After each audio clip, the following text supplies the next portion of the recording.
ٹھیک ٹھاک ہیں، امید کرتا ہوں سب خیریت سے ہوں گے۔ پہلے دوستو، آج کی ویڈیو حضرت خالد بن ولید سیف اللہ کی تلوار کے بارے میں ہے۔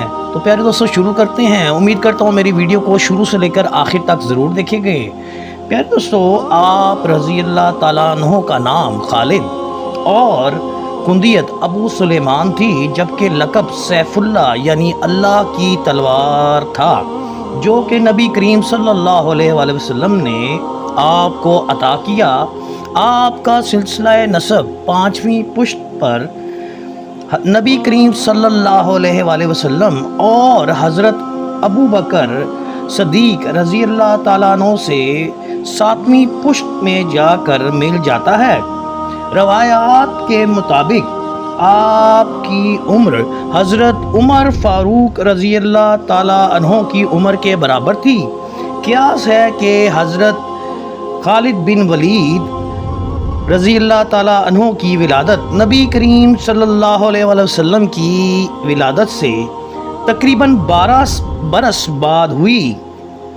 مضبوط اور چاق و چوبند جسم، دراز قد، سرخ سفید روشن چہرہ، چوڑا اور کشادہ سینہ، چمکتی عقابی آنکھیں، شاہ سواری، نیزہ بازی، تیر اندازی، شمشیر زنی کے ماہر، جنگی حکمت عملی اور سیاسی چالوں کے ماہر، بے خوف نڈر، بہادر، جری، پاک دامن، شریف النفس، عبادت گزار، قسمت کے دھنی، برق رفتار، آتش جواں، شعلہ بیاں، حضرت سپاہ اعظم حضرت خالد بن ولید رضی اللہ تعالیٰ عنہ سردار قریش کے بااثر رئیس ولید بن مغیرہ کے گھر پیدا ہوئے۔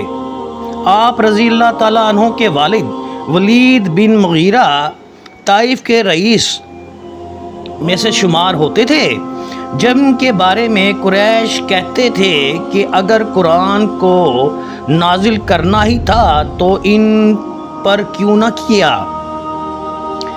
پیارے دوستو، غزوہ احد میں کفار مکہ کی دوسری لڑائی تھی، جن میں حضرت خالد بن ولید نے حصہ لیا اور مسلمانوں کا مقابلہ کیا۔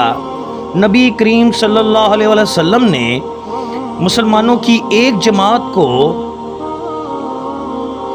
احد کے ایک چھوٹے سے پہاڑ پر کھڑا کر کے متعین کیا اور ہدایت کی کہ وہ اپنی جگہ سے نہ ہٹیں۔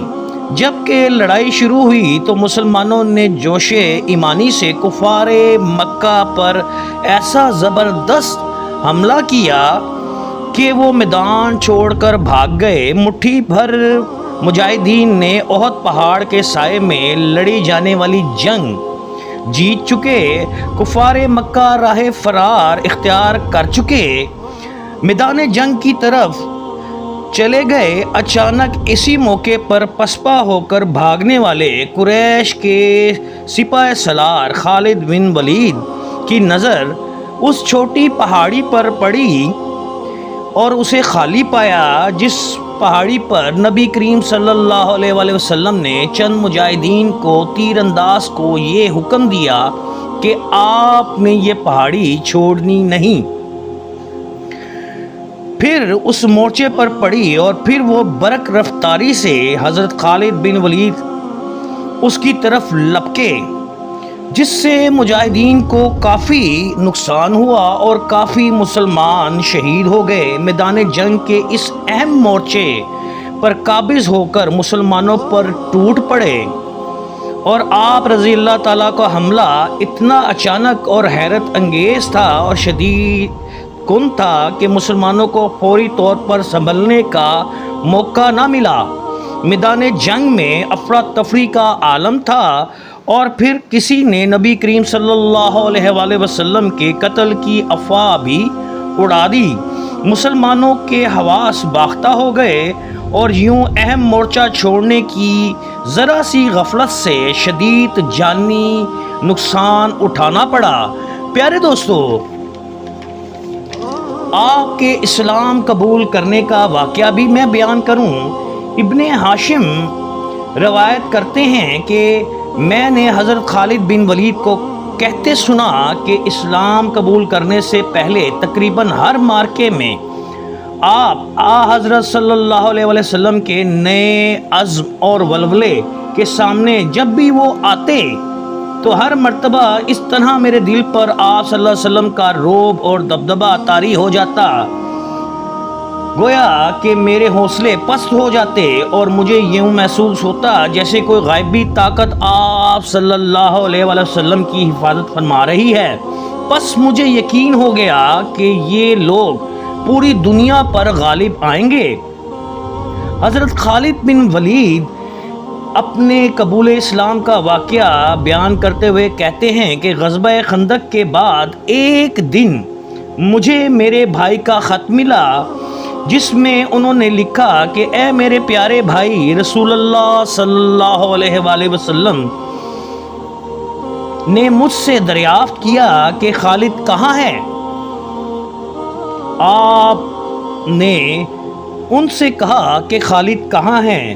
اس خط کے بعد ایک دن میں نے خواب میں دیکھا کہ میں تنگ اور تاریخ بھیانک جگہ سے ایک سبز و شاداب اور کھلے میدان کی طرف جا رہا ہوں۔ میری آنکھیں کھلی تو میرا دل بدل گیا۔ میں نے عثمان بن طلحہ سے مدینہ جانے کا کہا، وہ خوشی خوشی میرے ساتھ ہو لیے۔ ابھی ہم کچھ ہی دور گئے تھے کہ ہمیں عمر بن عاص رضی اللہ تعالیٰ عنہ بھی مل گئے، وہ بھی اس مقصد کے لیے مدینہ جا رہے تھے۔ چنانچہ ہم نے آپ کو بارگاہ رسالت صلی اللہ علیہ وسلم میں اپنے آپ کو پیش کیا۔ نبی کریم صلی اللہ علیہ وسلم نے پیار اور محبت سے صحابہ کرام سے ارشاد فرمایا کہ مکہ نے اپنے جگر کے گوشے تمہاری جانب بھیج دیے ہیں۔ میرے اسلام قبول کرنے پر حضرت صلی اللہ علیہ وسلم نے ارشاد فرمایا، خالد، تمہاری عقل اور دانش اور فہم و فراست کی بنا پر مجھے قوی امید تھی کہ تم ایک نہ ایک دن ضرور مسلمان ہو جاؤ گے۔